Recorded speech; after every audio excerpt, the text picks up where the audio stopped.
حضرات علماء کرام، محترم بزرگوں، عزیز دوستو، کافی سارے عرصے کے بعد آپ کے شہر جھنگ میں حاضری کا اتفاق ہوا،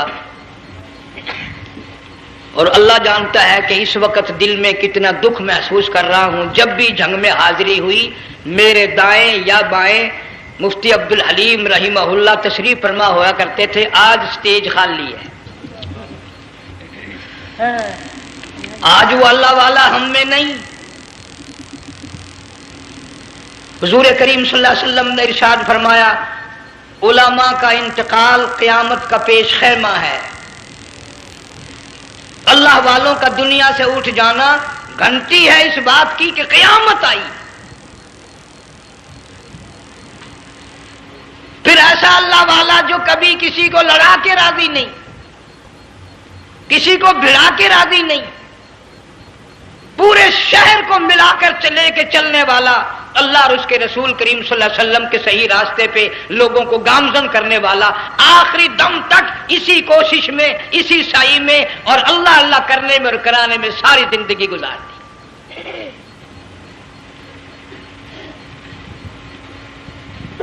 سارا شہر جھنگ مل کر، سارے علماء مل کر کوشش کریں، مفتی عبدالحلیم کو نہیں لا سکتے، یہ خلا پورا ہونے والا نہیں۔ پھر ساتھ ساتھ مولانا صوفی محمد یار صاحب سب قید رحمہ اللہ، وہ بھی اس دنیا فانی سے رخصت فرما گئے۔ ایک اچھے خاصے طبقے کو وہ بھی داغ مفارقت دے گئے، اور قریب ہی کے زمانے میں سرگود شہر میں مفتی احمد سعید صاحب رحمہ اللہ وہ بھی رخصت ہو گئے۔ تو یقین جانو ان حضرات کا دنیا سے اٹھنا اس بات کی علامت ہے کہ ملک میں کچھ نہ کچھ ہونے والا ہے۔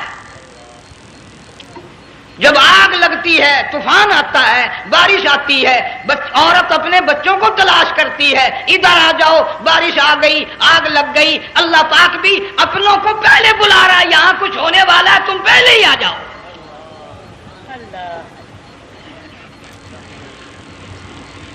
اور اس طرح اشارہ فرمایا، وَكَمْ أَهْلَكْنَا قَبْلَهُمْ مِنَ الْقُرُونِ۔ اللہ فرماتے ہیں میری زمین پہ عداوت نہ کرو، فساد نہ مچاؤ، قتل نہ کرو، خون نہ بہاؤ، ناحق لوگوں کا خون نہ بہاؤ۔ اللہ پاک کی زمین ہر روز صبح کو عرض کرتی، الہی لوگ مجھ پہ زنا کر کے چلتے ہیں، بدماشی کر کے چلتے ہیں، اجازت دے میں لقمہ بنا کر نگل جاؤں۔ مجھے اپنے اوپر ان کا چلنا پسند نہیں، مجھے اچھا نہیں لگتا۔ ہر روز آواز لگاتی ہے، ظالمو، بدکارو، بدماشو، میرے اوپر دندناتے پھرتے ہو، ایک نہ ایک دن میرے اندر آؤ گے، تمہیں پتہ چل جائے گا کہ میں تم کو کتنا دشمن رکھتی تھی۔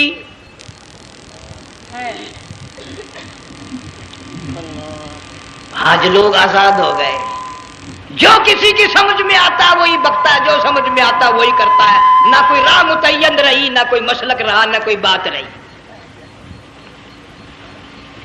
جناب مدنی کریم صلی اللہ تعالی علیہ وسلم کا بڑا عظیم تر صحابی ہے، بہت بڑا جرنیل ہے، سیدنا معاذ بن جبل رضی اللہ تعالیٰ عنہ، مدینے پاک میں بیمار ہے، آخری وقت ہے، دعا کرو اللہ ہم سب کو مدینے کی موت عطا فرمائے۔ بہت جلیل القدر صحابی ہے۔ علماء کرام نے لکھا ہے کہ جب موت کا وقت بالکل قریب آیا، معاذ بن جبل رضی اللہ تعالی عنہ نے رونا شروع کر دیا، رونے لگ گئے۔ علماء نے لکھا ہے اس وقت بھی مدینے پاک میں اب تک بھی یہ رواج ہے، جب کسی پہ نزع طاری ہو، سکرات طاری ہو، موت قریب ہو، جتنے پاس بیٹھے کھڑے ہوتے ہیں سارے اللہ کے قرآن کی تلاوت کرتے ہیں۔ صحابہ کرام آخری وقت میں قرآن مجید کی ہر وقت تلاوت کیا کرتے تھے، اس لیے حضور کریم صلی اللہ علیہ وسلم نے فرمایا قیامت کا دن ہوگا، اللہ پاک اعلان فرمائیں گے قرآن والے آگے آ جائیں۔ عرض کیا جائے گا قرآن والوں سے کون مراد ہے؟ حق تعالیٰ جل شانہ فرمائیں گے میں قرآن والا اس کو کہتا ہوں جو میرے قرآن سے عشق رکھتا تھا، پیار کرتا تھا، محبت کرتا تھا، اتنا پیار تھا آخری وقت تھا، ادھر موت کا جھٹکا لگا، ادھر میرا بندہ قرآن پڑھ رہا تھا۔ بھی اپنی قبر سے اٹھا، میرا قرآن پڑھتا ہوا اٹھا، تم میدان حشر کا چکر لگاؤ، آج بھی ان کے منہ سے کستوری کی خوشبو آ رہی ہے۔ معاذ بن جبل رضی اللہ تعالیٰ عنہ قرآن مجید کی تلاوت فرماتے فرماتے رونے لگ گئے۔ کسی صحابی نے کہہ دیا موت سے ڈر کے رو رہے ہو، موت سے ڈر گئے؟ فرمایا نہیں۔ پھر کیوں روئے؟ صحابی کہتا ہے میرے دل کی تمنا میرے دل میں رہی، میری آرزو پوری نہ ہو سکی، میری حسرت پوری نہ ہوئی، میرا ذوق پورا نہ ہوا، میرا شوق پورا نہ ہوا۔ میری تمنا تھی گرمی کا موسم ہو، رمضان کا مہینہ ہو، میں روزہ دار ہوں، جہاد فی سبیل اللہ ہو، کفر اسلام کا مقابلہ ہو، میں کئی کافروں کو قتل کر دیتا، پھر کافر بھی اکٹھے ہو کر مجھ پہ ٹوٹ پڑتے، میرا ناک کاٹ لیتے، میری زبان کاٹ لیتے، میں اللہ کی حضور میں جاتا، اللہ مجھ سے پوچھتا معاذ دنیا سے کیا لایا؟ میں عرض کرتا الہی بولوں کیسے، زبان بھی تیری نام پہ کٹا کے آیا ہوں، اور روزہ رکھ کر آیا ہوں، نیت یہ ہے کہ تیرے محبوب کے حوض کوثر کے پانی سے روزہ افطار کروں گا۔ ان اللہ والوں کی یہ موت تھی۔ مالک بن دینار رحمت اللہ علیہ ایک عجیب نوجوان کا واقعہ تحریر فرماتے ہیں۔ گرمی تھی، دوپہر تھی، سورج اپنی شباب پہ تھا، بڑی سخت گرمی تھی۔ میں نے ایک نوجوان کو دیکھا، وہ پیروں سے معذور ہے، دونوں پیر نہیں ہیں، ہاتھوں کے بل زمین پہ گھسٹ گھسٹ کے چل رہا ہے، اور گلے میں کرتا بھی نہیں، سامان کوئی نہیں، سواری کوئی نہیں، کھانے پینے کا انتظام کوئی نہیں۔ مالک بن دینار رحمت اللہ علیہ فرماتے ہیں میں نے اس نوجوان سے پوچھا کہ تو کہاں سے چلا اس حالت میں؟ کہنے لگا میں بلخ بخارے سے چلا ہوں۔ تجھے یوں ہی ہاتھوں کے بل گھسٹتے چلتے کتنا عرصہ گزر گیا؟ نوجوان کہنے لگا اللہ والے 7 برس ختم ہو کر 8واں لگ چکا ہے۔ اس حالت میں کہ جی ہاں اسی حالت میں، تیرا کھانا پینا۔ جوان کہنے لگا والذی هو یطعمنی ویسقین وَإِذَا مَرِضْتُ فَهُوَ يَشْفِينِ۔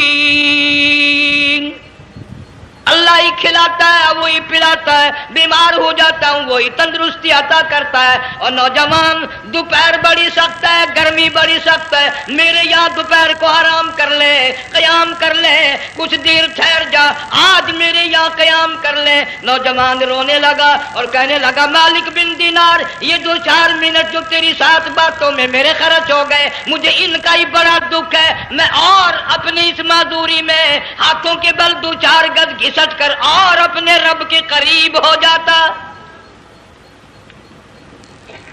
یہ جو تیری ساتھ بات کرنے میں تھوڑا سا وقت خرچ ہو گیا، مجھے اس کا ہی بڑا دکھ ہے۔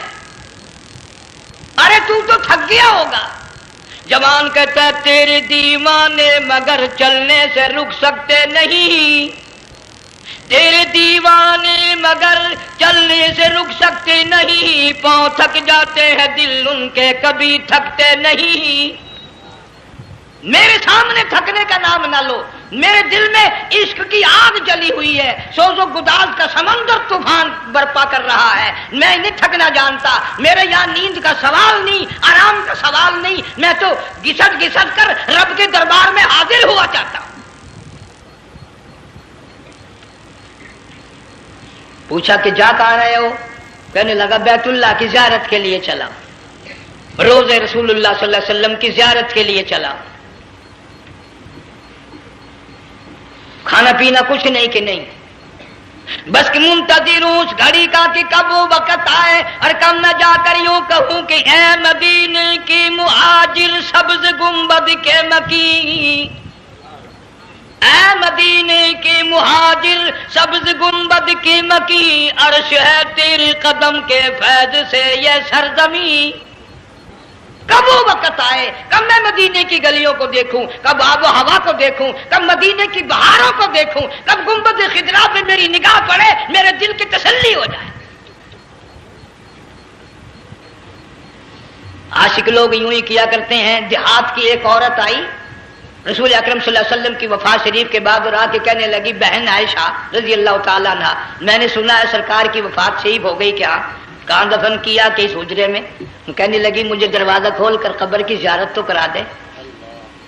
عورت سا دیہات کی رہنے والی چوکٹ پہ کھڑی ہو کے کہنے لگی آقا جب بھی آتی تھی زبان تیری ہوتی تھی، قرآن خدا کا سنتی تھی، مسائل پوچھتی تھی، زیارت کرتی تھی، اب یہ زندگی اچھی نہیں لگتی، میں تیرے قدموں میں مرنا چاہتی ہوں۔ علماء نے لکھا ہے ایک چیخ ماری چوکٹ پہ گر کر جان دے دی۔ سبحان اللہ۔ مالک بن دینار رحمت اللہ علیہ فرماتے میں بھی اس سال حج کے لیے گیا، مینا میں نے دیکھا کہ بڑا مجمع لگا ہوا ہے ایک جگہ، تو میں بھی گیا کہ یہ لوگ کیوں اکٹھے ہیں۔ میں نے لوگوں میں سے جھانک کر دیکھا تو وہی نوجوان بیٹھا ہے جس کو میں نے دوپہر کے وقت دیکھا تھا، وہی حالت ہے، گلے میں کرتا نہیں، گٹھڑی نہیں، تھیلا نہیں، سامان نہیں، اور رو رو کے یوں کہتا مولا آج کسی نے دمبے کی قربانی دی، کسی نے بکری کی قربانی دی، کسی نے اونٹ کی قربانی دی، کسی نے گائے کی قربانی دی، میں فقیر ہوں، میں مسکین ہوں، میں بالکل مفلس اور نادار ہوں، میرے پاس تو یہ میری جان ہے، میں اس کی قربانی دیا چاہتا ہوں، قبول فرما۔ ہزاروں لاکھوں لوگوں کے سامنے ایک چیخ ماری اور مینا میں جان دے دی۔ اس حالت میں ان اللہ والوں کا آخری وقت آتا ہے۔ ایک ہم لوگ مرتے ہیں ایکسیڈنٹوں میں، سڑکوں پہ، ادھر موت کا جھٹکا لگ رہا، ادھر منہ میں کنجری کا گانا۔ ارشاد فرمایا مدنی کریم صلی اللہ تعالی علیہ وسلم نے سیاتی علی الناس زمان، اور لوگوں میری امت میں ایک وقت ایسا آئے گا لوگ اتنے برباد ہو جائیں گے، صبح کو آدمی مومن مسلمان ہوگا، شام کو موت آئی تو جنازہ کافر کا اٹھ رہا ہوگا۔ گھروں میں، محلوں میں آج موت آتی ہے، کنجری کا گانا منہ میں ہوتا ہے، ادھر دم نکل رہا ہے، ادھر کنجری کا گانا، کانوں میں آواز آ رہی ہے، میت کو غسل دیا جا رہا ہے، کنجری کی آواز آ رہی ہے، جنازہ اٹھا کر لے جا رہے ہیں، کنجری کی آواز آ رہی ہے، قبر میں میت اتاری جا رہی ہے، کنجری کی آواز آ رہی ہے، قبر پہ مٹی ڈالی جا رہی ہے، کنجری کی آواز آ رہی ہے۔ اس ماحول میں، اس معاشرے میں ہم کس طرح ایمان اور یقین اور ایمان ساتھ لے کر مریں گے؟ ہزاروں نہیں لاکھوں کو مرتے وقت کلمہ نصیب نہیں۔ قسم دے کر پوچھو ماں مر رہی ہے، کلمہ منہ سے نہ نکلا، باپ مر گیا منہ سے کلمہ نہیں نکلا، بیگم صاحبہ چل بسی منہ سے کلمہ نہیں نکلا، ہزاروں چلے گئے اور اپنے جانے کا پھر بھی یقین نہ آیا۔ تم نے کبھی سوچا تک نہیں، خیال تک نہیں کیا۔ ارشاد فرمایا مدنی کریم صلی اللہ تعالی علیہ وسلم نے اور لوگوں ابو ہریرہ رضی اللہ تعالیٰ عنہ سے پوچھا تو کیوں رویا؟ عرض کرنے لگا میرے آقا اتنی کمزوری کبھی نہ دیکھی، اتنی ضعیفی کبھی نہ دیکھی، اتنی ناتوانی کبھی نہیں دیکھی، چہرہ انور بالکل کمزور ہو گیا۔ آپ نے ٹھنڈا سانس لے کر فرمایا ابو ہریرہ تجھے معلوم نہیں موت بالکل قریب آ گئی، بالکل قریب آ گئی موت۔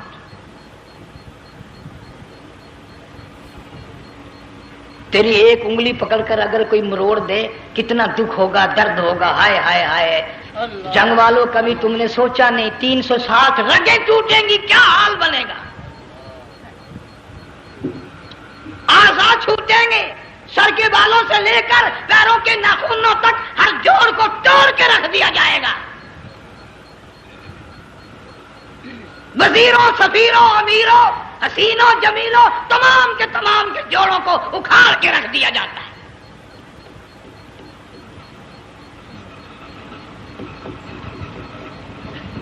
پروگرام تک نہیں مرد عورتوں کا کہ یہ دنیا کسی کی نہ بنی، قبر میں آخر جانا ہی جانا ہے۔ علماء کرام نے لکھا ہے کہ حضرت عیسیٰ علیہ السلام کے پاس لوگ آئے اور کہنے لگے نئی نئی قبروں سے مردے زندہ کر کے دکھاتے ہو، آؤ ہم ایک پرانی قبر پہ لے کے چلتے ہیں، مردہ زندہ کر کے دکھاؤ۔ عیسیٰ علیہ السلام تشریف لے گئے، فرمایا قم باذن اللہ، ایک نوجوان زندہ ہو کر قبر سے نکل کر سامنے آ کر کھڑا ہو گیا۔ عیسیٰ علیہ السلام نے پوچھا تو کون ہے؟ وہ کہنے لگا میرا نام سام ہے، میں حضرت نوح علیہ السلام کا بیٹا ہوں۔ تو پیغمبر کا دماغ تو پیغمبر کا ہوتا ہے نا۔ فرمایا تجھے تو بڑا عرصہ قبر میں گزر گیا، کتنے ہزار سال قبر میں گزر گئے؟ کہ جی ہاں۔ عیسیٰ علیہ السلام نے فرمایا یار ملاقات تو اللہ نے کرائی دی، قبر کا کچھ حال تو بتا، کیا بنتی ہے؟ قبر کا کچھ ماحول بتا، قبر کی خبر بتا۔ علماء کرام نے لکھا وہ نوجوان رونے لگا اور کہنے لگا عیسیٰ علیہ السلام تو قبر کی خبر پوچھتا ہے، قبر کا حال پوچھتا ہے، قبر کا ماحول پوچھتا ہے، قبر کا معاملہ مجھ سے پوچھتے ہو، آپ مجھ سے پہلے یہ کیوں نہیں پوچھتے کہ موت کا جھٹکا کتنا شدید ہے؟ نوجوان رو کے کہنے لگا عیسیٰ علیہ السلام کتنے ہزار سال میری موت کو گزر گئے، پر مالک کائنات کی قسم آج تک میرا منہ کڑوا ہے۔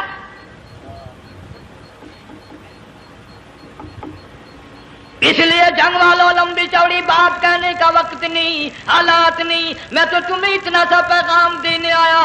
کھانے پینے کا زمانہ ہے، میں جانتا ہوں تم کیلے کھاتے ہو، تمہیں کیلے کا ذائقہ معلوم ہے، امرود کا ذائقہ تم کو معلوم ہے، انار کا ذائقہ تمہیں معلوم ہے، انگور کا ذائقہ معلوم ہے، انناس کا ذائقہ معلوم ہے، آم کا ذائقہ معلوم ہے، ہزاروں پھلوں کے ذائقے تمہیں معلوم ہے، ہزاروں مٹھائیوں کے ذائقے تمہیں معلوم ہے، ہزاروں بیکری کی چیزوں کے ذائقے تمہیں معلوم ہے، ہزاروں شربتوں کے ذائقے معلوم ہے، پر تم نے جنگ والوں کبھی بھی قبرستان میں جا کر قبر والوں سے یہ نہیں پوچھا او قبر والوں ذرا بتاؤ تو صحیح موت کا ذائقہ کیسا ہے؟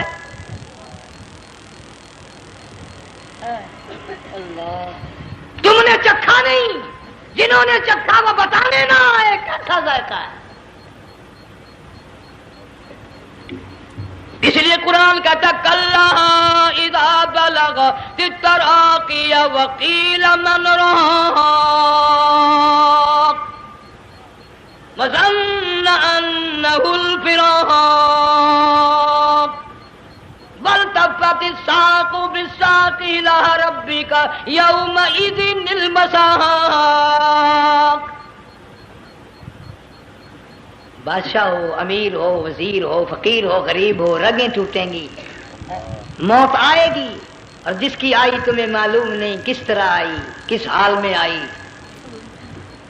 جن کے دلوں میں ان باتوں کا خیال آیا خدا کی قسم صحابہ کرام میں سے اتنے رویا کرتے تھے آنکھیں ختم ہو گئی۔ جناب فاروق اعظم رضی اللہ تعالیٰ عنہ کو کسی نے دیکھا رو رہے ہیں، بے تحاشا رو رہے ہیں، پوچھ لیا بڑا بہادر پہلوان فاروق تجھے کیا ہوا، اتنا کیوں رویا؟ فرمانے لگے تمہیں معلوم نہیں قبر کا اندھیرا یاد آ گیا۔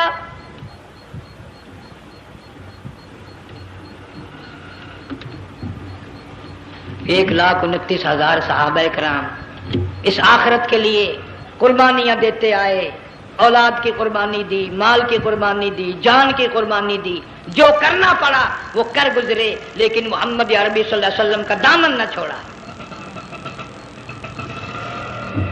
اسی لیے ہر سال اللہ پاک جل شانہ نے اس امت کو یہ موقع دیا کہ سنت خلیل پہ عمل کرتے کرتے قربانیوں کی یاد تازہ ہو جائے، قربانیوں کی یاد تازہ ہو جائے۔ قرآن کریم میں جا بجا ابراہیم علیہ السلام کا اللہ پاک نے ذکر خیر فرمایا، یوں فرمایا ہم نے ان کے بڑے امتحان کیے، بڑی آزمائش کی، وہ ساروں میں کامیاب ہوئے۔ تم ہر وقت اللہ سے یہ دعا کیا کرو اللہ ہمیں امتحان میں نہ ڈالے، آزمائش میں نہ ڈالے، ہم امتحان کے قابل نہیں۔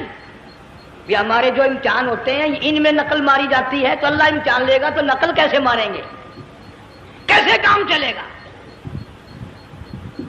جناب ابراہیم علیہ السلام کو اللہ پاک نے ہزاروں امتحان میں مبتلا کیا، ہزاروں آزمائشیں کی، فَأَتَمَّهُنْ سب میں کامیاب گیا، سب میں پاس نکلا۔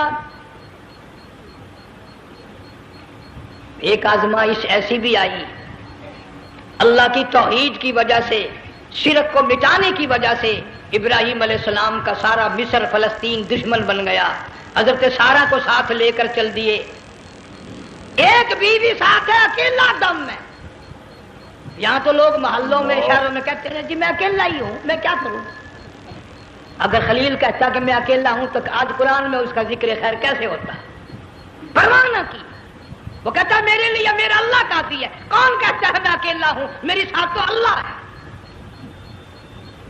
مصر سے گزرنے لگے، بادشاہ کے ملازموں نے بادشاہ کو جا کے بتایا بڑی خوبصورت عورت گزر رہی ہے تیرے حلقے سے، بہت بڑی خوبصورت عورت ہے۔ کہ ملازم پکڑ کے لے کے چلے تو عورت ذات حضرت سارہ رونے لگ گئی، خلیل میرا کیا بنے گا؟ پیغمبر کو اللہ کی ذات پر بڑا یقین ہوتا ہے، فرمایا پرواہ نہ کر، میری آبرو میرے مولا کی آبرو ہے، چاہے جہاں چلی جا میری عزت کی حفاظت میرا اللہ کرے گا۔ فرمایا فاللہ خیر حافظا وہو ارحم الراحمین،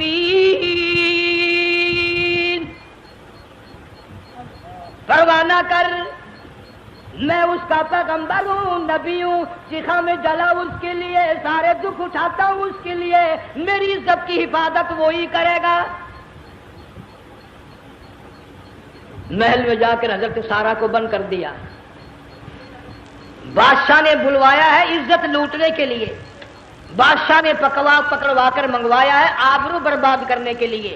بادشاہ کا ارادہ ہے سارا کی عزت کو برباد کرنے کا، اور اللہ کا پروگرام ہے سارا ادھر آ، اس محل میں ایک معصوم بچی ہے جس کا نام ہاجرہ ہے، میں اس کو اتنا پسند کرتا ہوں، اللہ فرماتے ہیں اس کے پیٹ سے اسماعیل ذبیح اللہ کو پیدا کرنا چاہتا ہوں، اس کی نسل سے حبیب اللہ کو لانا چاہتا ہوں۔ آج تک کسی کی انگلی اس کی طرف نہیں اٹھی، سارا محل میں آؤ، اس کو آ کر ساتھ لے جاؤ تاکہ میرے ذبیح اللہ کی پیدائش کا معاملہ بن جائے۔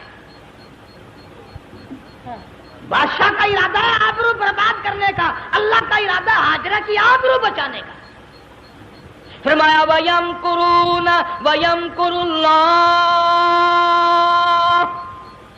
وَاللَّهُ خَيْرُ الْمَاكِرِينَ۔ اس نے بھی تدبیر بنائی، میں خدا نے بھی تدبیر بنائی۔ بادشاہ آیا حضرت سارہ کے قریب برائی کا ارادہ کر کے، مفسرین نے لکھا ہے حضرت سارہ نے فرمایا مجھے 2 رکعت نماز پڑھنے دے۔ یہاں سے پتہ چلا کوئی پاک دامن عورت، کوئی نیک بیٹی اگر گنڈوں میں بدماشوں میں پھنس جائے، عزت بچانے کا طریقہ یہ ہے وضو کر کے اللہ کے سامنے نیت توبان، تیری عزت کے لیے وہ فرشتے بھیجے گا۔ علماء کرام نے لکھا ہے کہ ایک جہاز سمندر میں چل رہا ہے، طوفان آیا، جہاز تختہ تختہ ہو گیا، کچھ لوگ غرق ہو گئے، ڈوب گئے، کچھ تختوں پہ بہ کر کے چلنے لگے۔ ایک عورت گود میں بچہ ہے، ایک حبشی نوجوان دوسرے تختے پہ بیٹھا ہوا جاتا ہے، اس نے عورت اکیلی دیکھ کر اپنا تختہ چھوڑ دیا اور بدماشی کے ارادے سے عورت کے تختے پہ آ بیٹھا۔ تم جنگ والے سوچ رہے ہوگے کہ ڈوبتے وقت بھی باز نہ آئے، یہ سیلاب آتے ہیں لوگ بدماشیوں سے باز آئے؟ ڈوب گئے مگر باز نہ آئے، بغیرتی لوگ کرتے ہی رہے۔ علماء کرام نے لکھا حبشی نوجوان نے عورت کا بچہ چھینا سمندر میں پھینک دیا، عورت روئی اور کہنے لگی میرے اللہ بیٹھی رہتی ہوں، عزت جاتی ہے، حرکت کرتی ہوں، ڈوب جاؤں گی۔ میں نے سنا ہے سمندر کی گہرائیوں سے تو نے یونس علیہ السلام کی سنی تھی، میں تو پانی کے اوپر بہ رہی ہوں، مولا میری آبرو بچا، میرا ایمان بچا، میری عزت بچا، تیرے سوا میری سننے والا کوئی نہیں، لا الہ الا انت سبحانک انی کنت من الظالمین۔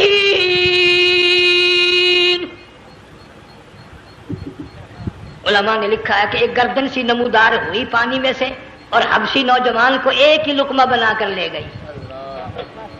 وہ تو ہر جگہ سنتا ہے، پکارنے والا بے بس بے کس ہو کر جب اس کو پکارتا ہے وہ ہر جگہ انداز پہنچاتا ہے، وہ ہے جو موجود ہر جگہ۔ عورت بہتی بہتی کنارے جا لگی، ایک جہاز قریب آیا، دوپٹے کا اشارہ کر کے اس کو بلایا، جہاز میں جب سوار ہوئی تو دیکھتی کیا ہے، ایک نوجوان کی گود میں اس کا وہ بچہ جو سمندر میں پھینک دیا تھا بیٹھا ہوا کھیل رہا ہے۔ ٹوٹ پڑی میرا بچہ ہے۔ لوگوں نے کہا تیرا کہاں سے آیا؟ ماجرا سنایا، اس طرح ہوا۔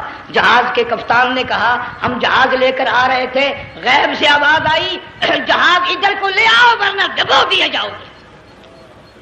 ہم جب جہاز وہاں لے کر پہنچے تو دیکھتے کیا ہے کہ ایک جانور کی پیٹھ پہ یہ بچہ بیٹھا ہوا کھیل رہا تھا۔ عزت بھی بچی، ایمان بھی بچا، بچہ بھی بچا، اور کوئی بچانے کے لیے تدبیر کرے جبھی نا۔ حضرت سارا نے نماز پڑھ کر بددعا کر دی، بادشاہ کے سارے بدن میں درد ہونے لگا۔ پیغمبر کا سارا گھر بڑا کریم ہوتا ہے، جب اس کو درد نے ستایا نا، کہنے لگا میں وعدہ کرتا ہوں تجھے کچھ نہیں کہوں گا، میرے لیے دعا کر دے۔ اب اگر کوئی جنگ کا ہوتا یا میں ہوتا کہتا دفع ہو، تیرے واسطے دعا کا دی۔ لیکن حضرت سارا نے پھر جولی پھیلا دی، مولا وعدہ کرتا ہے، بدماشی سے توبہ کرتا ہے، اس کو تندرستی عطا فرما دے۔ اللہ نے تندرستی عطا کر دی۔ وہ پھر کہنے لگا لو ایسی حسین عورت کب ہاتھ آئے گی، پھر برائی کے لیے تیار ہوگی۔ یہاں سے پتہ چلا کہ یہ جو گنڈے بدماش ہوتے ہیں ان کی قسم کا بھی کوئی یقین نہیں۔ اگلے دن ایک آدمی نے قسم کھائی تو اس کے خلاف کرنے لگا۔ لوگ کہنے لگے کہ تو نے قسم کھائی تھی، قرآن اٹھایا تھا، اب کہ کیا تھی گیا بل ڈٹھی ہوئی مسجد سی، پاٹیا ہوا قرآن سی۔ اگر ڈٹھی ہوئی مسجد سی تو پاٹیا قرآن سی، قرآن کے نا پورا سی جڑا میں چاہیا، مگر اسے یہ معلوم نہیں کہ تو نے تو پاڑیا قرآن اٹھایا، ڈٹھی ہوئی مسجد میں اٹھایا۔ خدا کا جب غضب آئے گا تو وہ ادھورا نہیں آئے گا، وہ ادھورا نہیں آیا کرتا۔ 3 مرتبہ اس بادشاہ نے حضرت سارا کے ساتھ ایسا کرنے کا ارادہ کیا، پھر دعا ہوئی، پھر بد دعا ہوئی، پھر دعا ہوئی، پھر بد دعا ہوئی۔ آخر کار کہنے لگا اپنے ملازموں کو کہ وہ بدماش ہو، عورت کے روپ میں کسی بلا کو پکڑ کے لائے ہو، کسی جن بھوت کو لے آئے ہو، اور کہنے لگا تو چلی میرے محل سے جلدی چلی جا۔ اور جاتی جاتی وہ کہا کہ یہ تیری خدمت کیا کرے گی، یہ بچی میرے محل میں ہے، اس کو ساتھ لے جا۔ حضرت سارا کو ہاجرہ کو ساتھ کر دیا، سیانی ہو گئی، حضرت ابراہیم علیہ السلام سے نکاح کر دیا، اسماعیل علیہ السلام پیدا ہو گئے۔ اللہ میاں جب حضرت ابراہیم علیہ السلام چومتے ہیں، چاٹتے ہیں، ماتھے پہ بوسے دیتے ہیں، اٹھاتے ہیں، پیغمبر کا بیٹا خود بھی نبی اور آل میں آنے والا نبی کالی کملی والا صلی اللہ علیہ وسلم، کتنا حسین چہرہ ہوگا۔ اللہ میاں نے پھر آزما لیا، حکم دیا کہ اس ہاجرہ کو، اسماعیل کو، دونوں ماں بیٹوں کو وہاں چھوڑ کے آ جہاں سینکڑوں میل میں پانی کوئی نہیں، آدمی کوئی نہیں، رستہ کوئی نہیں، گھاس کوئی نہیں، پتا کوئی نہیں، جہاں بیت اللہ ہے یہاں کے بارے میں حکم دیا چھوڑ کے آ۔ اور اگر آپ کو نیند نہیں آئی تو مزہ آئے گا، اللہ نے یہ فرما دیا، بتانا نہیں ہے کہ میں نے حکم دیا ہے، خدا حافظ نبی نہیں کہتا اپنی بیوی کو۔ آج لوگ ہر بات میں کہہ دیتے ہیں ہمارے پیروں کو پتا کل کو کیا ہوگا، ہمارے فقیروں کو پتا ہے پرسوں کیا ہوگا۔ وہ بڑی مدت کی بات ہے، یہی موسم تھا، چماسا گرمی تھی، انارکلی لاہور سے ہم کئی ساتھی گزر رہے تھے، فٹ پاتھ پہ بیٹھا ہے ایک ملنگ، چاروں طرف لوگ کھڑے، بڑا مجمع، کافی دنوں کی تو بات ہو گئی، ہاتھوں کی لکیر دیکھ کر لوگوں کی تقدیر بتا رہا تھا۔ کسی کو کہتا تھا تجھے بڑی اونچی پوسٹ ملے گی، کسی کو کہتا تھا تیری شادی بڑی فرسٹ کلاس لیڈی سے ہوگی۔ وہ بابو تو کوڈا ہی ہو جاتا تھا، لیڈیوں پہ بڑے مرائے لیڈے، کوئی کام نہیں، رات دن بس لیڈیوں کے پیچھے ہی پھرنا ہے۔ میں نے اپنے ساتھیوں سے کہا، میں نے کہا میں بھی تقدیر پوچھتا ہوں اپنی۔ کہنے لگے شرارت ہو جائے، میں نے کہا ساری دنیا پر ہاتھ دکھا رہی ہے، کوئی شرارت نہیں، میرے ہاتھ میں شرارت ہے۔ 1 روپیہ لے رہا تھا وہ، میں بھی لوگوں میں گھساتا، بھیڑ میں سے اوپر نیچے ہی ہوتا میں بھی پہنچ گیا، اور دونوں گھٹنے میں نے زمین پہ رکھ دیا، روپیہ ہاتھ میں نے اس کا ذکر کہا، میں کہ ملنگ جی اگر اب ایک میری شادی ہو جائے گی کہ نہیں۔ اب اس نے دیکھ کے میری طرف کہنے لگا، اس نے سوچا کہ یہاں اچھے بھلے کو نہیں ملتی پاکستان میں، اسے کون دے گا؟ اچھی طرح میرا ہاتھ دیکھا بھی نہیں، جھٹک کے کہنے لگا نہیں تیری شادی نہیں ہونی ہے۔ میں کیا کھوتے تیرے باپ کے 8 بچے کھیل رہے ہیں۔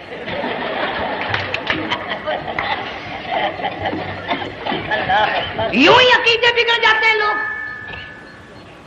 ہمارے پیر کو پتا، فقیر کو پتا، کسی کو پتا نہیں ہے، کوئی نہیں جانتا.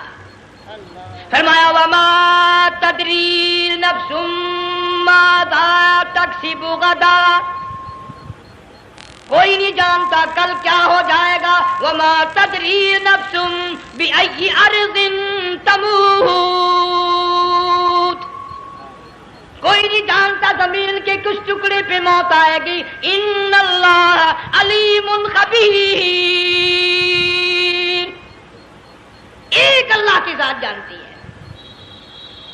حضرت ہاجرہ اسماعیل علیہ السلام کو چھوڑ کر چل دیے، نہ خدا حافظ کہا، نہ کوئی تسلی دی. تھوڑی سی کھجوریں، تھوڑا سا پانی، ختم ہو گیا. ابراہیم علیہ السلام جب دور نکل گئے تو حضرت ہاجرہ نے دیکھا یہ تو چلے گئے. کھڑی ہو کر آواز دی، اے میرے ابراہیم. مڑ کر نہیں دیکھتے. جنگ والوں، اللہ کا پیغمبر اللہ کی اجازت کے بغیر اپنی بیوی کی طرف نہیں دیکھتا، گھر والی کی طرف نظر اٹھا کر نہیں دیکھتا. ایک تم ہو، چٹی داڑھی، بڑھیپا، کالے برقعے والی نظر آ جائے نا، آگے بھاگ کر بڑے نہیں آتے ہیں. کہاں جانا چاہتی ہیں آپ؟ تیری ماں لگتی ہے، آپ چلی جائے. تو یہ کیا ہوا؟ یہ کالے برقعے پہ مرتے مرتے مرتے مرتے مری گئے. ایسا عجیب تماشا. وہ لاہور پلیٹ فارم پر پھر رہی تھی نا ایک لیڈی برقع اوڑے، آ گیا ایک لیڈا، کہنے لگا سیون اپ لاؤں. نے کہا لے آئے. نے کہا واہ واہ، کام بن گیا. وہ سیون اپ لے آیا. تھوڑی دیر کے بعد کہنے لگا میرے خیال میں پھینٹا بھی ہو جائے. نے کہا لے آئے. نے کہا سبحان اللہ، پکا کام ہو گیا. وہ سیون اپ بھی پی لی، پھینٹا بھی ڈکار گئی. تھوڑی سی دیر کے بعد کہنے لگا سیب لے آؤں. وہ لے ہی آیا سیب. کیا آپ کے لیے میں سیب لایا ہوں، آپ کھائیں. کہنے لگی نہیں آپ کھائیں. اس نے سوچا ہو میری بھی محبت ہو گئی ہے، سیب کھانے کے لیے مجھے بھی کہہ رہی ہے. جب اس نے اصرار کیا نا کہ میں تو تیرے لیے لایا ہوں، کھا تو صحیح. کہنے لگی کیسے کھاؤں، میرے منہ میں دانت ہی نہیں ہے.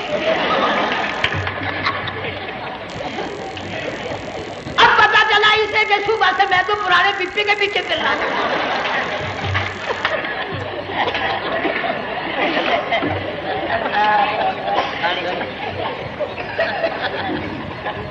صرف برقع دیکھا چل دی. یہاں پیغمبر اپنے گھر والی کی طرف نہیں دیکھتا. حضرت ہاجرہ نے اسماعیل علیہ السلام کو سینے سے لگایا. عرب کی قداور مائی، طاقتور مائی، دوڑ لگا کر حضرت خلیل کا راستہ آ کے روک لیا اور کہنے لگی میں جوان عورت، یہ پیارا نور نظر، یہ لخت جگر، شکل تو دیکھو، صورت تو دیکھو، ہمیں یہاں چھوڑ کے جا رہے ہو. اللہ کا پیغمبر بولتا نہیں. پتا چلا پیغمبر اللہ کی اجازت کے بغیر سانس نہیں لیتا، آنکھ کا اشارہ نہیں کرتا. حضرت ہاجرہ رونے لگ گئی، میرے خلیل، میرے ابراہیم، میرا قصور بتاؤ، میرا جرم بتاؤ، میری خطا بتاؤ، میرا گناہ بتاؤ، معافی چاہوں گی، معذرت کروں گی. اس بچے کا کیا گناہ ہے اس میدان میں چھوڑ کے چلے ہو؟ بولتے نہیں ہیں. اللہ کی طرف سے بولنے کی اجازت نہیں ہے. حضرت ہاجرہ نے خود ہی قیاس لگایا، سوچتی ہیں پیغمبر تو کسی پہ ظلم نہیں کرتا. وہ کہنے لگی خلیل، کہیں اس رب کا حکم تو نہیں، کہیں اس اللہ کا یوں حکم تو نہیں. جنگ کے لوگوں اگر خلیل ہاں کہہ دیتا تو کیا حرج تھا؟ ہاں نہیں کہتا، اجازت نہیں، تاکہ ہاجرہ کے یقین ایمان کا امتحان مکمل ہو. مفسرین نے لکھا ہے کہ حضرت ابراہیم علیہ السلام نے سر کا یوں اشارہ کیا، بس ذرا سا ہاں. پھر عورت کا ایمان دیکھ، یقین دیکھ. یہیں نہ بیٹھی، دوڑ کے وہاں گئی ہے جہاں پہلے بٹھا کر آئے تھے اور کہنے لگی ابراہیم جاؤ، میں جانوں میرا رب جانے، پرواہ نہیں. راتیں آتی ہیں چلی جاتی ہیں، دن آتے ہیں گزر جاتے ہیں. تھوڑی سی کھجوریں تھی وہ ختم ہو گئی، پانی ختم ہو گیا، بھوک اور پیاس نے بے چین کر دیا. اسماعیل علیہ السلام کی اتنی لمبی زبان باہر نکلا.